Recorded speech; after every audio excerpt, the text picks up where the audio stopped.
da Ordem dos Advogados do Brasil.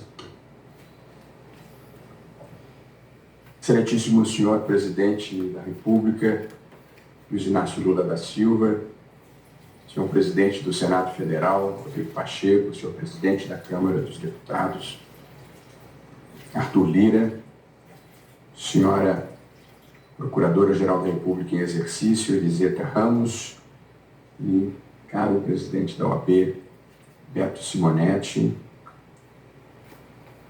em nome de quem eu cumprimento todas as autoridades, todos os membros do Ministério Público, todos os juízes, todos os amigos e todos os convidados que estão aqui presentes, e cumprimento muito especialmente o presidente José Sarney, que fez o esforço de vir do Maranhão até aqui para essa posse, o que muito me honra.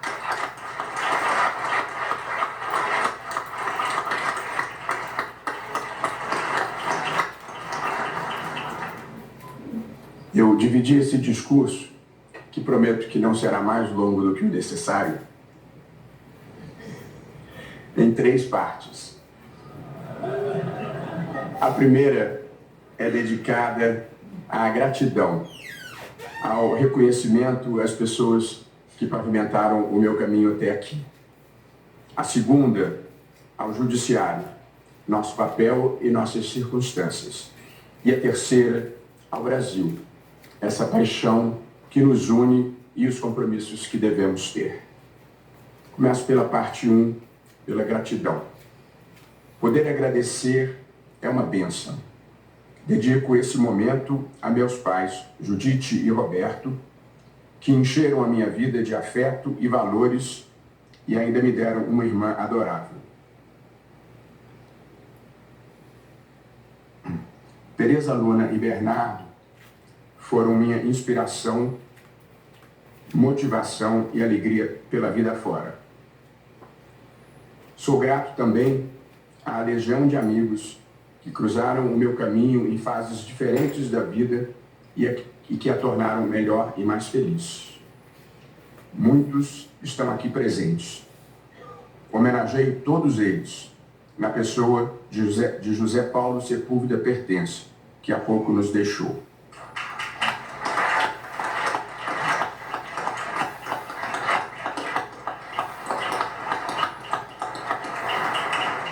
Meu agradecimento se estende também a todos os servidores e assessores que estiveram comigo nesses 10 anos de Supremo, permitindo não apenas que eu reduzisse o acervo do gabinete de 9.300 processos para o mínimo possível, cerca de 900, mas também permitiram que eu vivesse muitas vidas em uma só.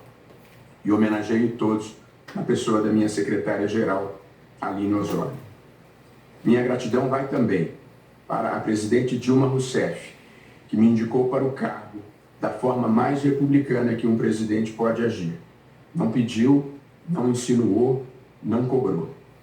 Procurei retribuir a confiança, servindo ao Brasil, sem jamais ter qualquer outro interesse ou intenção que não fosse a de fazer um país melhor e maior, um país justo, quem sabe um dia. Aproveito para saudar também o presidente Lula, cuja presença agradeço de coração na véspera de uma cirurgia delicada, bem assim aos presidentes Rodrigo Pacheco e Arthur Lira, que juntamente com este Supremo Tribunal Federal simbolizam a solidez e os compromissos democráticos de nossas instituições. Mas há um agradecimento muito especial que eu gostaria de fazer. Eu nasci em Vassouras, uma graciosa cidade a 2 horas do Rio de Janeiro, repleta de palmeiras imperiais, de um casario colonial preservado e de gente simples e generosa, como minha amada Tetê do Carmo. Estudei ao longo da vida no Colégio de Vassouras, da Vovó Maria, na Escola Roma, já no Rio, de Dona Zoraide, no Colégio Pedro Álvares Cabral, de Dona Florinda, na Universidade do Estado do Rio de Janeiro, de Jacó Dollinger e José Carlos Barbosa Moreira. Também estudei em Yale com Bruce Ackerman e Harold Cole, e em Harvard, onde convivi com acadêmicos como Mark Tushnet e Mangabeira Unger. Foi uma longa jornada até aqui. Meu agradecimento mais especial vai para todos os professores, que iluminaram o meu caminho com princípios elevados, ideias e bons exemplos. A esse registro, acrescento uma constatação.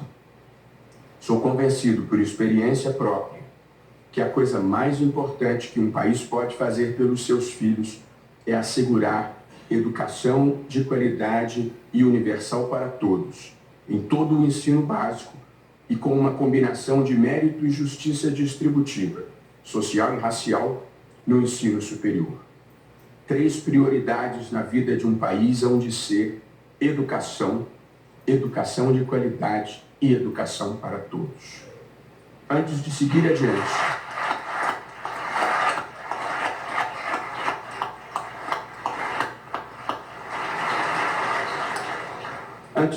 adiante, presto uma homenagem devida e merecida. Suceder a ministra Rosa Weber não é uma tarefa fácil. Suceder, porque substituí-la seria impossível. Tornamo-nos amigos queridos desde o primeiro dia em que aqui cheguei. Sua figura doce e personalidade cativante fizeram do nosso convívio um privilégio sem tamanho para mim.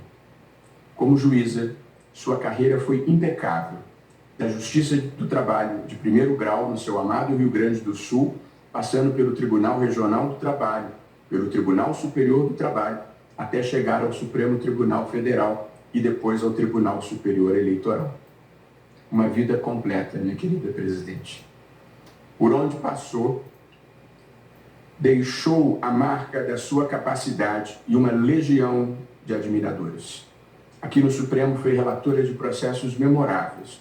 No TSE, presidiu com firmeza e competências polarizadas eleições de 2018. Também no Supremo, com habilidade imensa, obteve a aprovação de alterações regimentais importantíssimas. E em um dos momentos mais dramáticos de nossa história, liderou a reconstrução desse plenário em 21 dias, de modo que estivesse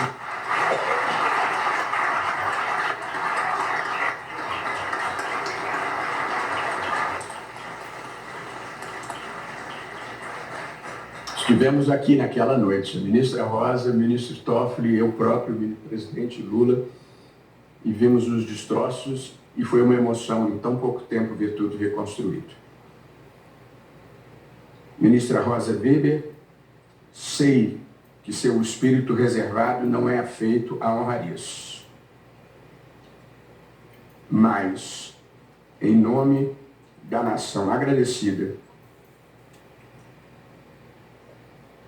em nome dos que sabem distinguir as grandes figuras da história deste tribunal, eu a reverencio pelos imensos serviços prestados ao Brasil. Que Vossa Excelência seja perenemente bendita.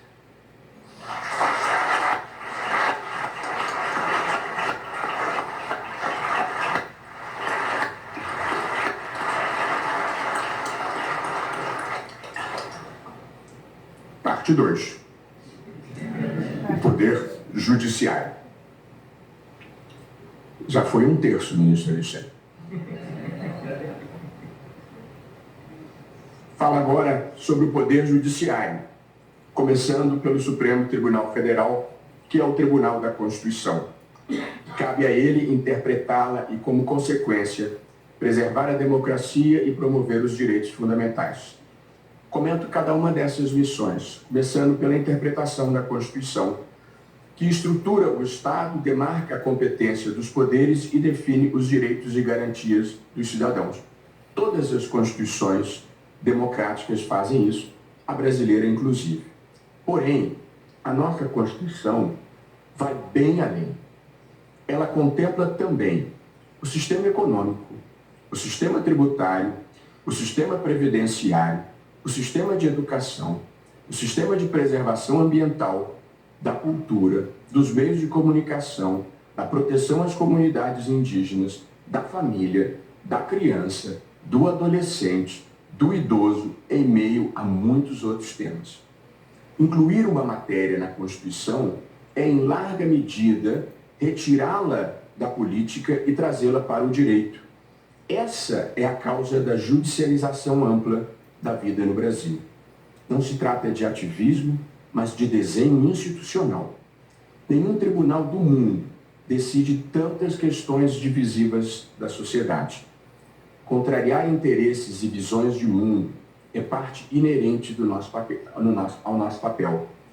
Nós sempre estaremos expostos à crítica e à insatisfação, e isso faz parte da vida democrática. Por isso mesmo, a virtude de um tribunal jamais poderá ser medida em pesquisa de opinião. Nada obstante, é imperativo que o tribunal haja com autocontenção e em diálogo com os outros poderes e com a sociedade, como sempre procuramos fazer e pretendo intensificar. Numa democracia, não há poderes hegemônicos. Garantindo a independência de cada um, presidente Arthur Lira, presidente Rodrigo Pacheco, conviveremos em harmonia, parceiros institucionais que somos pelo bem do Brasil. A defesa da democracia. Nós não somos um tribunal de consensos plenos. Nenhum tribunal é. A vida é composta de diferentes pontos de observação e eles se refletem aqui. Porém, estivemos mais unidos do que nunca na proteção da sociedade brasileira na pandemia. E também estamos sempre juntos, em sólida unidade, como lembrou o ministro Gilmar Mendes na sua bela oração, em sólida unidade na defesa da democracia. A democracia constitucional é a composição de valores diversos, duas faces da mesma moeda. De um lado, soberania popular, eleições livres e governo da maioria. De outro, poder limitado, Estado de Direito e respeito aos direitos fundamentais.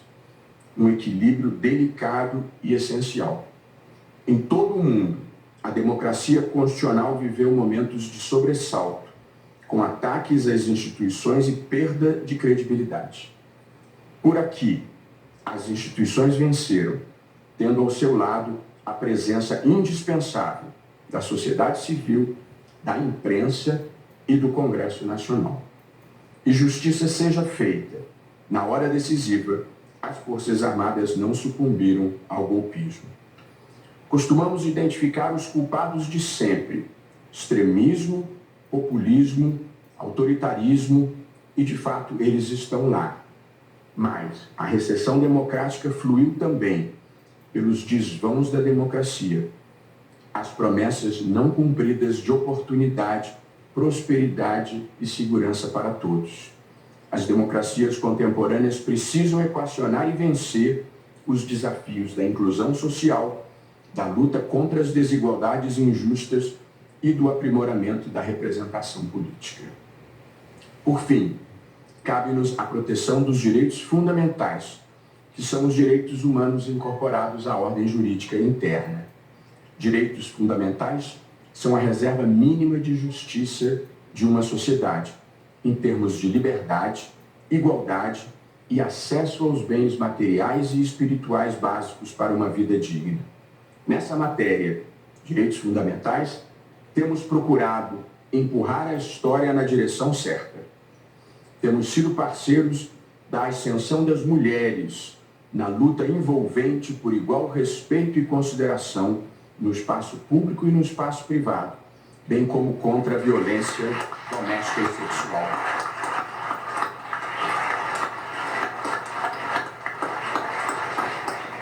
Também temos atuado, sempre com base na Constituição, em favor do heróico esforço da população negra do país, o reconhecimento e iguais oportunidades, validando as ações afirmativas, imprescindíveis para superar o racismo estrutural que a escravização e sua abolição sem inclusão acarretaram.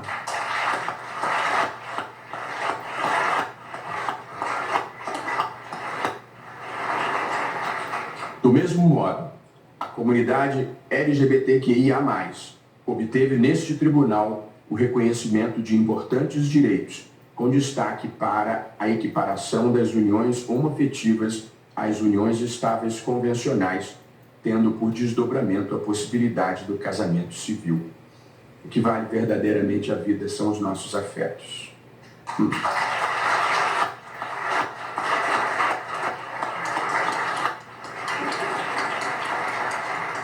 Mas não foi só.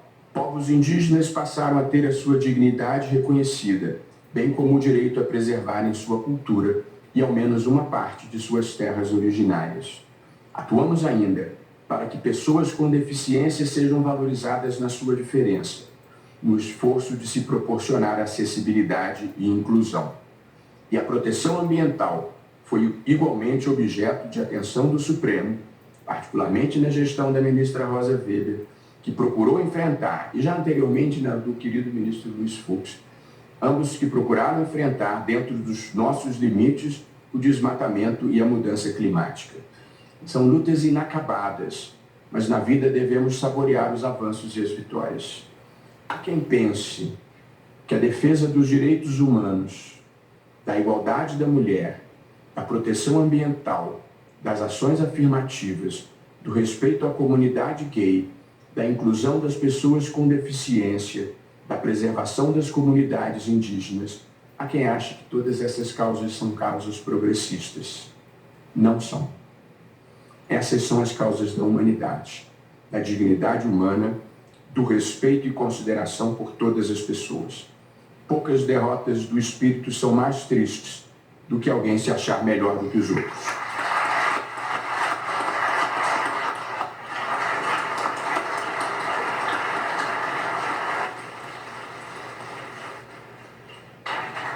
A justiça no Brasil.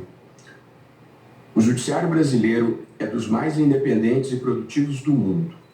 Independente porque, para alguém se tornar juiz, o que se exige é haver cursado uma faculdade de direito e que seja aprovado em um disputado concurso público.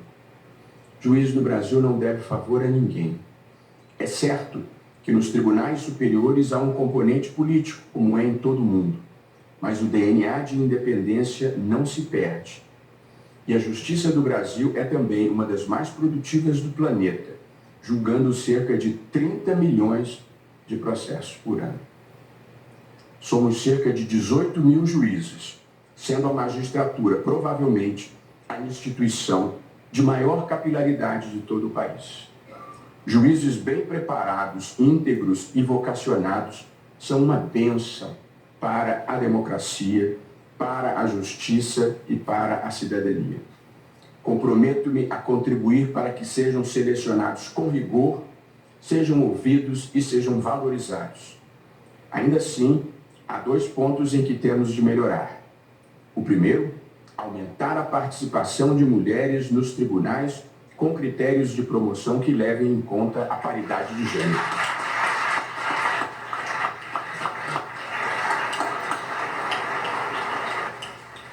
E nessa direção tivemos um importante avanço liderado pela ministra Rosa Weber, muito recentemente. E também ampliar a diversidade racial. Além disso, com inovações tecnológicas e inteligência artificial, vamos procurar aumentar a eficiência e a celeridade da tramitação processual no Brasil. Para esse fim, venho mapeando os gargalos e os pontos de congestionamento do judiciário e vamos enfrentá-los. Aqui, não há lugar para celebração. Nós precisamos melhorar a qualidade do serviço que prestamos à sociedade brasileira. As diretrizes da minha gestão, com a bênção de Deus e a ajuda imprescindível dos colegas, pretendo fazer uma gestão em torno de 3 grandes eixos. O primeiro deles será conteúdo, que consiste em procurar aumentar a eficiência da justiça, avançar a pauta dos direitos fundamentais e contribuir para o desenvolvimento econômico, social e sustentável do Brasil. O segundo eixo será o da comunicação, melhorando a interlocução com a sociedade, expondo em linguagem simples o nosso papel, explicando didaticamente as decisões e desfazendo incompreensões e mal-entendidos. Nós somos o único tipo de gente que diz coisas do tipo no aforamento, havendo pluralidade de enfiteutas, elege-se um cabecel. A vida fica muito difícil. E o terceiro eixo será o do relacionamento. O judiciário deve ser técnico e imparcial, mas não isolado da sociedade. Precisamos estar abertos para o mundo, com olhos de ver, ouvidos de ouvir e coração de sentir o sentimento social. A gente na vida deve ser janela e não espelho, e, portanto, ter a capacidade de olhar para os outros e não apenas para si mesmo. O poder judiciário, o direito em geral, gravita em torno de dois grandes valores: a justiça e a segurança. Da justiça já falamos. Pretendo dar também grande ênfase à segurança em três de suas dimensões: segurança jurídica, segurança democrática e segurança humana. Segurança jurídica para que haja um bom ambiente para o desenvolvimento da economia e dos negócios do país, como incentivo ao empreendedorismo, ao investimento e à inovação, sem surpresas. Precisamos superar a desconfiança que ainda existe no Brasil em relação à iniciativa privada e ao sucesso empresarial. É daí que vem o emprego, a ascensão social e o progresso. Não menos importante é a segurança democrática, com eleições limpas, liberdades públicas, independência entre os poderes e respeito às instituições. E, em terceiro lugar, como princípio e fim, a segurança humana, que inclui o combate à pobreza, às desigualdades injustas e à criminalidade, com segurança pública e valorização das polícias, treinadas numa imprescindível cultura de respeito à cidadania e aos direitos humanos. Meus queridos colegas deste tribunal, o universo nos reuniu aqui porque temos uma missão. Somos um time no qual cada um tem uma posição, mas também um objetivo comum. Por isso mesmo, vamos continuar a estreitar os laços de colegialidade e de institucionalidade. De minha parte, contem com o diálogo franco e a parceria afetuosa. Estar aqui é um desafio, um privilégio e um destino que cumprimos em conjunto. É muito bom tê-los ao meu lado. E eu ainda tenho a sorte de ter como vice-presidente meu amigo de toda a vida, o grande professor, ministro Luiz Edson Fachin, uma das melhores pessoas que conheci nessa jornada que já vai longa.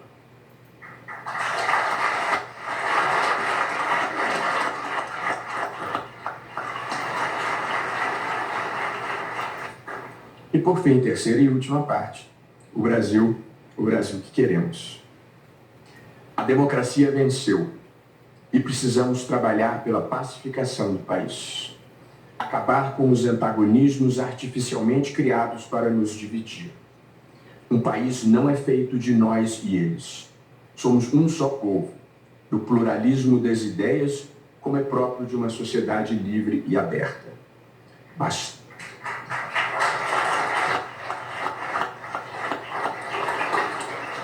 Bastar-se a si mesmo é a maior solidão, escreveu o poeta. O sucesso do agronegócio não é incompatível com a proteção ambiental. Pelo contrário, combate eficiente à criminalidade não é incompatível com o respeito aos direitos humanos. O enfrentamento à corrupção não é incompatível com o devido processo legal. Estamos todos no mesmo barco e precisamos trabalhar para evitar tempestades e conduzi-lo a um porto seguro. Se ele naufragar, o naufrágio é de todos, independentemente de preferências políticas.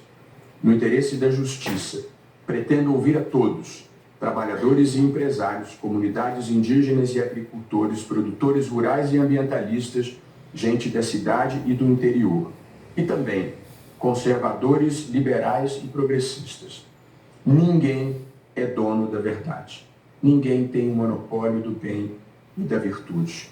A vida na democracia é a convivência civilizada dos que pensam diferente. E quem pensa diferente de mim não é meu inimigo, mas meu parceiro na construção de uma sociedade aberta, plural e democrática.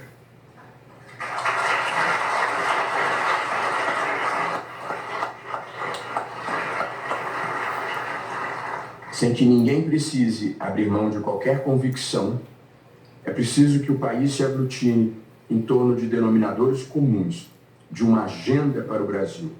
Com base na Constituição, é possível construir esses consensos. Aqui vão alguns deles. 1. Combate à pobreza. 2. Desenvolvimento econômico e social sustentável. Prioridade máxima para a educação básica, valorização da livre iniciativa, bem como do trabalho formal, investimento em ciência e tecnologia, saneamento básico, habitação popular e liderança global em matéria ambiental. Essa é uma agenda que liberais, conservadores e progressistas podem abraçar pelo bem do Brasil. Subjacentes a qualquer agenda, há 3 elementos essenciais para se fazer um grande país: integridade, civilidade e confiança. Todos eles vêm antes da ideologia, antes das escolhas políticas pessoais. Na verdade, entre pessoas íntegras e civilizadas, a confiança brota espontaneamente. E sem confiança não há progresso. Valores que nos devem guiar.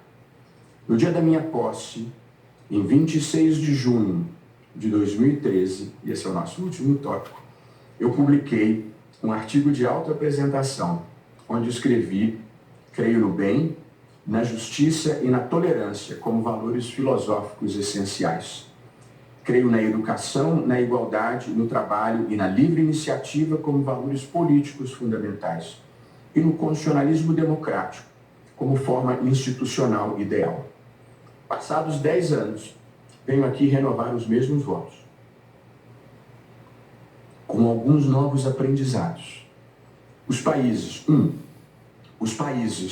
como as pessoas, passam pelo que têm que passar para amadurecerem e evoluírem. 2. A vida no setor público, e nós aqui bem sabemos, é mais dura e difícil do que parece. 3.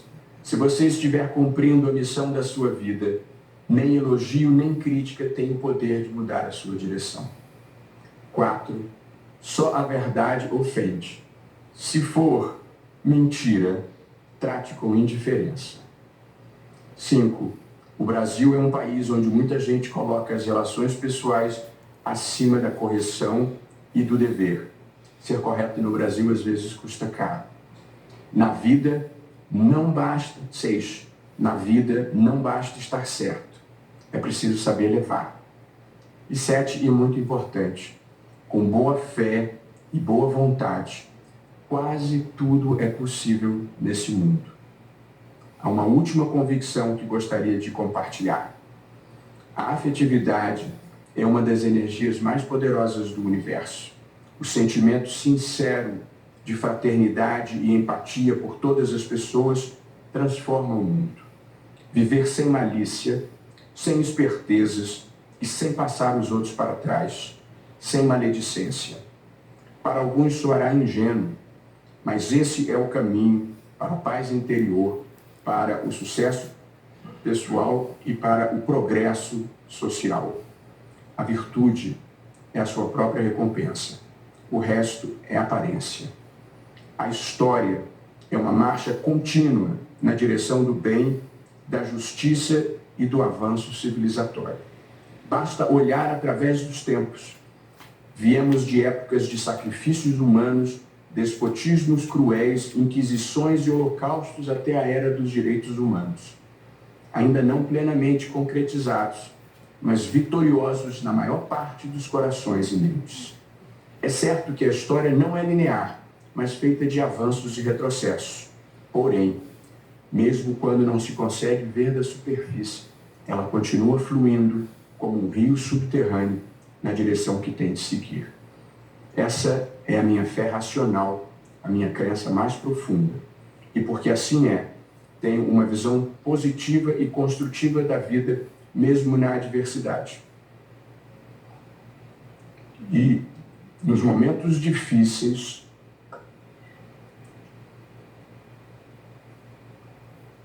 quando tudo parece fora do lugar, quando as pessoas não se apresentam na sua melhor versão, eu me consolo com a máxima que rege a minha vida.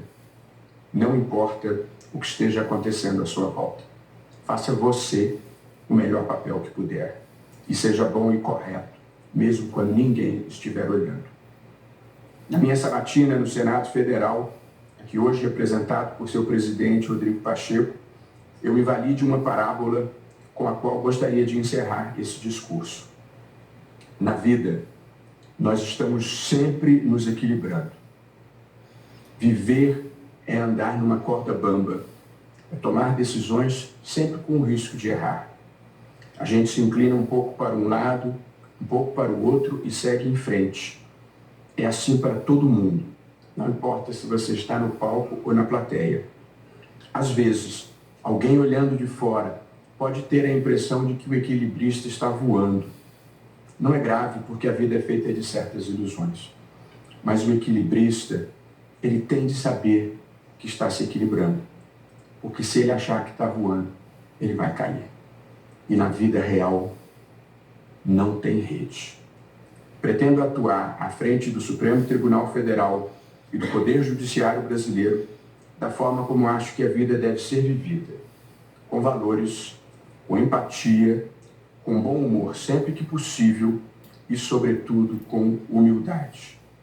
Assumo a presidência do Supremo Tribunal Federal e do Conselho Nacional de Justiça sem esquecer que sou, antes de tudo, um servidor público, um servidor da Constituição. Que eu possa ser abençoado para cumprir bem essa missão. Muito obrigado.